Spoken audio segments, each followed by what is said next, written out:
ओम शांति। आज 5 जून 2020 की प्रातः मुरली ओम शांति बाप दादा मधुबन। पहले सुनते हैं मुरली के कुछ मुख्य पॉइंट्स। जो बाप को याद करते हैं, बाप की श्रीमत पर चलते हैं, वो संगम युग पर है, बाकी कलयुग में है। बाप कहते हैं अपने को आत्मा समझ बाप की याद में रहते हो तो तुम ईश्वरीय परिवार के हो। फिर बाबा ने कहा अभी तुम ज्ञान और विज्ञान को जानते हो। योग से होती है हेल्थ, जिसको विज्ञान कहा जाता है। यह है ज्ञान, जिससे वर्ल्ड की हिस्ट्री ज्योग्राफी समझाई जाती है। अभी तुम बेहद की सरकार के मददगार हो। तुमको कम से कम 8 घंटा पुरुषार्थ कर याद में रहना है। अब सुनते हैं मुरली विस्तार से। मीठे बच्चे, तुम्हें अभी ज्ञान की दृष्टि मिली है, इसलिए तुम्हारा भटकना बंद हुआ। तुम शांतिधाम सुखधाम को याद करते हो। प्रश्न, देवताओं में कौन सी ताकत है और वो ताकत किस विशेषता के कारण है? उत्तर, देवताओं में सारे विश्व पर राज्य करने की ताकत है। वह ताकत विशेष एक मत की विशेषता के कारण है। वहां एक मत होने के कारण वजीर आदि रखने की दरकार नहीं। देवताओं ने संगम पर बाप से ऐसी श्रीमत ली हुई है जो 21 जन्म राज्य करते हैं। वहां एक राजा की एक दैवी फैमिली होती, दूसरी मत होती नहीं। गीत है, नयनहीन को राह दिखाओ प्रभु। ओम शांति। बच्चों को नयन मिले हैं, पहले नयन नहीं थे। कौन से नयन? ज्ञान के नयन नहीं थे, अज्ञान के नयन तो थे। बच्चे जानते हैं ज्ञान सागर एक ही बाप है और कोई में यह रूहानी ज्ञान है नहीं। जिस ज्ञान से सद्गति हो अर्थात शांतिधाम सुखधाम जाना हो। अभी तुम बच्चों को दृष्टि मिली है कैसे सुखधाम बदलकर फिर माया का राज्य व दुखधाम बनता है। पुकारने लगते हैं कि नयनहीन को राह बताओ। भक्ति मार्ग के यज्ञ दान पुण्य आदि से कोई राह नहीं मिलती है शांतिधाम सुखधाम जाने की। हर एक को अपना पाठ बजाना ही है। बाप कहते हैं मुझे भी पाठ मिला हुआ है। भक्ति मार्ग में पुकारते हैं मुक्ति जीवन मुक्ति की राह बताओ। उसके लिए कितने यज्ञ तप दान पुण्य आदि करते हैं, कितना भटकते हैं। शांतिधाम सुखधाम में भटकना होता ही नहीं, यह भी तुम जानते हो। वो तो सिर्फ शास्त्रों की पढ़ाई और जिस्मानी पढ़ाई को ही जानते हैं। इस रूहानी बाप को तो बिल्कुल जानते ही नहीं।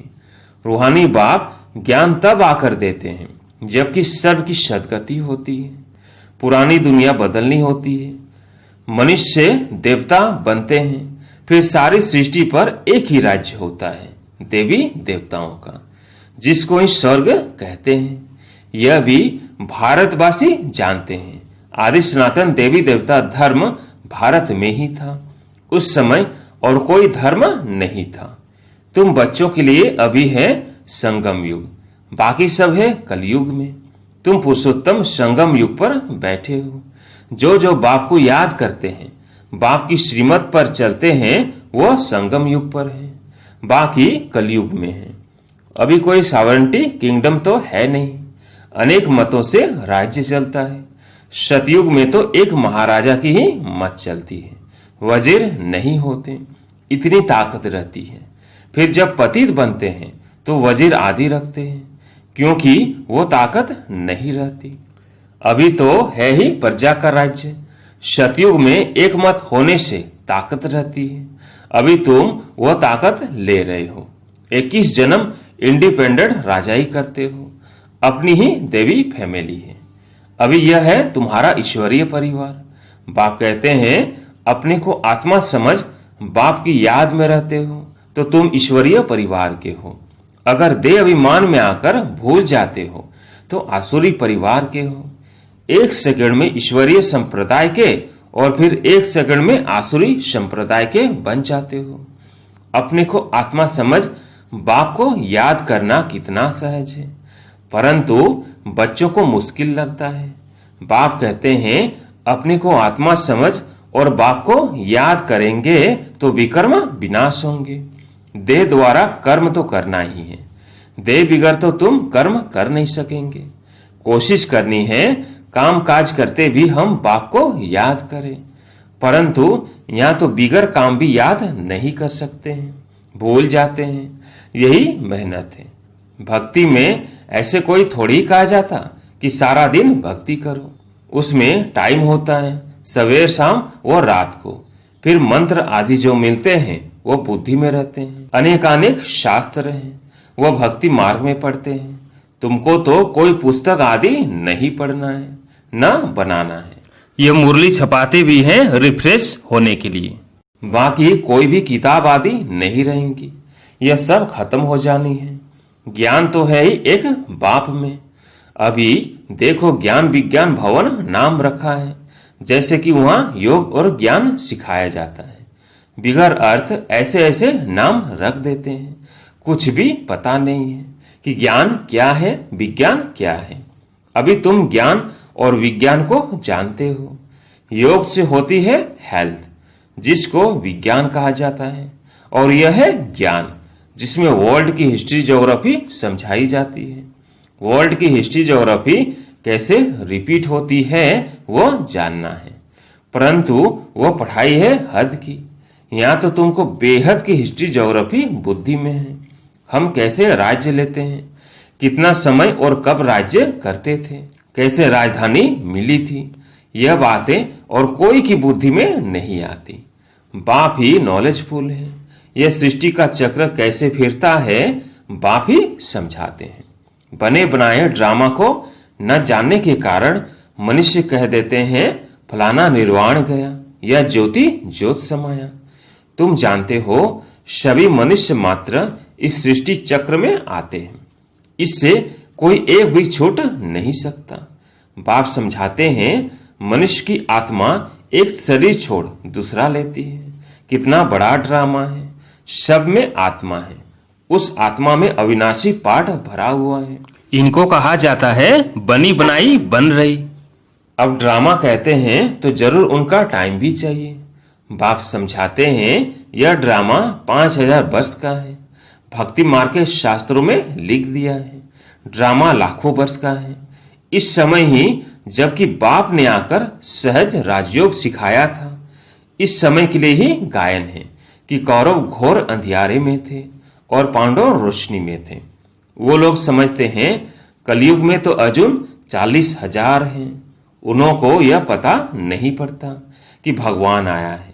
इस पुरानी दुनिया का मौत सामने खड़ा है। सब अज्ञान नींद में सोए पड़े हैं। जब लड़ाई देखते हैं तो कहते हैं यह तो महाभारत लड़ाई की निशानी है, यह रिहर्सल होती रहेगी, फिर चलते चलते बंद हो जाएगी। तुम जानते हो अभी हमारी पूरी स्थापना हुई थोड़ी ही है। गीता में यह थोड़ी ही है कि बाप ने सहज राजयोग सिखलाए, यहीं राजाई स्थापन की।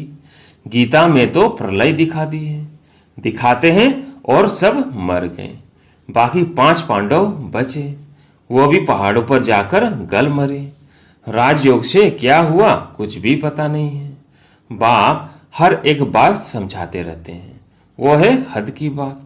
हद की रचना हद के ब्रह्मा रचते हैं, पालना भी करते हैं, बाकी प्रलय नहीं करते। स्त्री को एडॉप्ट करते हैं, बाप भी आकर एडॉप्ट करते हैं। कहते हैं मैं इनमें प्रवेश कर बच्चों को नॉलेज सुनाता हूं, इन द्वारा बच्चों को रचता हूं। बाप भी है, फैमिली भी है। यह बातें बड़ी गूढ़ हैं, बहुत गंभीर बातें हैं, मुश्किल कोई की बुद्धि में बैठती है। अब बाप कहते हैं पहले पहले तो अपने को आत्मा समझो। आत्मा ही एक शरीर छोड़ दूसरा लेती है। शरीर पर ही भिन्न भिन्न नाम पड़ते हैं। नाम रूप फीचर्स सब भिन्न भिन्न है, एक के फीचर्स दूसरे से न मिले। हर एक आत्मा के जन्म जन्मांतर के अपने फीचर्स हैं, अपनी एक्ट ड्रामा में नोंधी हुई है, इसलिए इनको बना बनाया ड्रामा कहा जाता है। अभी बेहद का बाप कहते हैं मुझे याद करो तो विकर्म विनाश हो, तो हम क्यों न बाप को याद करें। यही मेहनत की बात है। तुम बच्चे जब याद की यात्रा में बैठते हो तो माया के तूफान आते हैं, युद्ध चलता है, उससे घबराना नहीं है। माया घड़ी घड़ी याद को तोड़ेगी। संकल्प विकल्प ऐसे ऐसे आएंगे जो एकदम माथा खराब कर देंगे। तुम मेहनत करो, बाप ने समझाया है। इन लक्ष्मी नारायण की कर्मेंद्रियां बस कैसे हुई? ये संपूर्ण निर्विकारी थे। यह शिक्षा इन्हों को कहां से मिली? अभी तुम बच्चों को यह बनने की शिक्षा मिल रही है। इनमें कोई विकार नहीं होता। वहां रावण राज्य ही नहीं, पीछे रावण राज्य होता है। रावण क्या चीज है यह कोई भी नहीं जानते। ड्रामा अनुसार यह भी नूंद है। ड्रामा के आदि मध्य अंत को नहीं जानते हैं, इसलिए ही नेति नेति करते आए हैं। अभी तुम स्वर्गवासी बनने के लिए पुरुषार्थ कर रहे हो। यह लक्ष्मी नारायण स्वर्ग के मालिक है ना। इन्हों के आगे माथा टेकने वाले तमो प्रधान कनिष्ठ पुरुष हैं। बाप कहते हैं पहले पहले तो एक बात पक्की कर लो, अपने को आत्मा समझ बाप को याद करो। इसमें ही मेहनत है। जैसे 8 घंटे सरकारी नौकरी होती है ना, अभी तुम बेहद के सरकार के मददगार हो। तुमको कम से कम 8 घंटा पुरुषार्थ कर याद में रहना है। यह अवस्था तुम्हारी ऐसी पक्की हो जाएगी जो कोई की भी याद नहीं आएगी। बाप की याद में इस शरीर छोड़ेंगे, फिर वही विजय माला के दाने बनेंगे। एक राजा की प्रजा कितनी ढेर होती है, यहां भी प्रजा बननी है। तुम विजय माला के दाने पूजने लायक बनेंगे। 16,108 की माला भी होती है, एक बड़े बॉक्स में पड़ी रहती है। 8 की माला है, 108 की भी है। अंत में फिर 16,108 की भी बनती है। तुम बच्चों ने ही बाप से राजयोग सीख सारे विश्व को स्वर्ग बनाया है, इसलिए तुमको पूजा जाता है। तुम ही पूज्य थे, फिर पुजारी बने हो। यह दादा कहते हैं हमने खुद माला फेरी है। लक्ष्मी नारायण के मंदिर में यूं तो रुद्र माला होनी चाहिए। तुम पहले रुद्र माला फिर रुंड माला बनते हो। पहले नंबर में है रुद्र माला, जिसमें शिव भी है। रुंड माला में शिव कहां से आए? वो है विष्णु की माला। इन बातों को भी कोई समझते थोड़ी है। अभी तुम कहते हो हम शिव बाबा के गले का हार जाए बनते हैं। ब्राह्मणों की माला नहीं बन सकती है। ब्राह्मणों की माला होते नहीं। तुम जितना याद में रहते हो, फिर वहां भी नजदीक में ही आकर राज्य करेंगे। यह पढ़ाई और कोई जगह मिल न सके। तुम जानते हो अभी हम इस पुराने शरीर को छोड़ स्वर्गवासी बनेंगे। सारा भारत स्वर्गवासी बनेगा। इन पार्टिकुलर भारत ही स्वर्ग था। 5,000 वर्ष की बात है, लाखों वर्ष की बात हो नहीं सकती। देवताओं को ही 5,000 वर्ष हुए। स्वर्ग को मनुष्य भूल गए हैं तो ऐसे ही कह देते हैं, बाकी है कुछ नहीं। इतना पुराना संबंध आदि है थोड़ी ही, है ही सूर्यवंशी चंद्रवंशी, फिर और धर्म वाले आते हैं। पुरानी चीजें काम क्या आएंगी? कितना खरीद करते हैं, पुरानी चीज की बहुत वैल्यू करते हैं। सबसे वैल्यूबल है शिव बाबा। कितने शिवलिंग बनाते हैं। आत्मा इतनी छोटी बिंदी है, यह किसको भी समझ में नहीं आता। अति सूक्ष्म रूप है। बाप ही समझाते हैं इतनी छोटी बिंदी में इतना पाठ नूंधा हुआ है। यह ड्रामा रिपीट होता रहता है। यह ज्ञान तुमको वहां नहीं रहेगा, यह प्रायः लोप हो जाता है। तो फिर कोई सहज राजयोग सिखा कैसे सकते? यह सब भक्ति मार्ग के लिए बैठ बनाया है। अभी बच्चे जानते हैं बाप द्वारा ब्राह्मण देवता क्षत्रिय 3 धर्म स्थापन हो रहे हैं। भविष्य नई दुनिया के लिए। वह पढ़ाई जो तुम पढ़ते हो वह है इस जन्म के लिए। इनकी प्रारब्ध तुमको नई दुनिया में मिलनी है। यह पढ़ाई होती है संगम युग पर। यह है पुरुषोत्तम संगम युग। मनुष्य देवता तो जरूर संगम पर बने होंगे। बाप बच्चों को सब राज समझाते हैं। यह भी बाबा जानते हैं। तुम सारा दिन इस याद में रह नहीं सकेंगे, इम्पॉसिबल है। इसलिए चार्ट रखो, देखो हम कहां तक याद में रह सकते हैं। देह का अभिमान होगा तो याद कैसे रह सकेंगी। पापों का बोझा सिर पर बहुत है, इसलिए बाबा कहते हैं याद में रहो। त्रिमूर्ति का चित्र पॉकेट में डाल दो, परंतु तुम घड़ी घड़ी भूल जाते हो।